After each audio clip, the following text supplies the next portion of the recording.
And thank you, my friend Lilia Solano, for inviting me. Giving me this opportunity to address you this day gives me immense hope.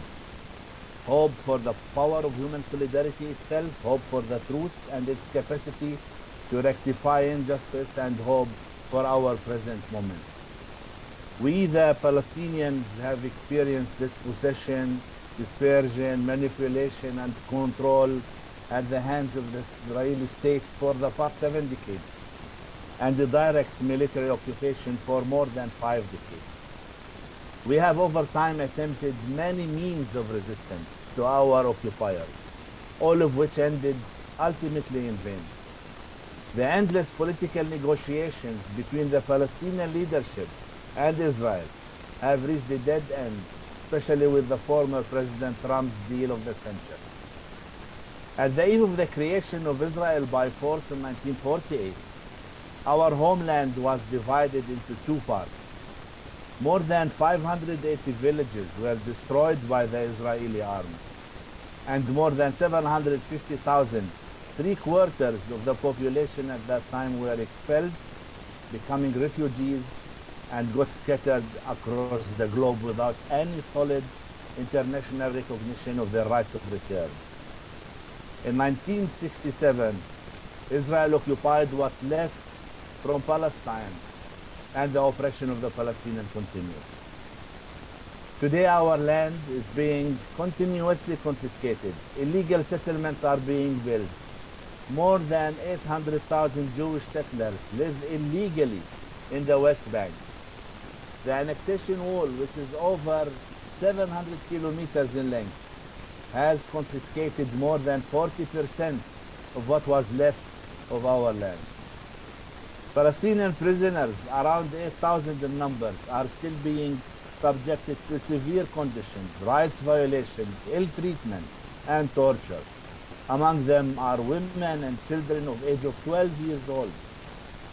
More than 6 million refugees still waiting their return, many of them still living under harsh conditions in refugee camps.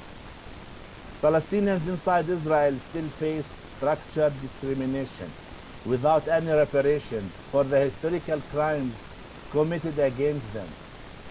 Palestinians in the occupied Palestinian territory are subjected as well to movement restrictions, limited access to health services and jobs, as well as educational opportunities, arbitrary arrests, and a host of daily humiliations. Jerusalem is illegally annexed, and Jerusalemites are subject to ethnic cleansing. Killing, maiming, arresting, and homes demolishing are daily practices in the holy city. In 1993, and after a popular uprising started in 1987, rejecting the Israeli occupation, calling for freedom, the Palestinian leadership and Israel reached an interim agreement. They call it Oslo Accord, which resulted in creating 3 separate areas of control in the West Bank, with Israel in overall security control over the entire territory. Although Palestinians thought Oslo will be their first walking step to freedom, Israel, on the other hand, used it to strengthen its grip on the land and people, and continue stealing the land, and the Palestinians were left without real hope for changing the status quo.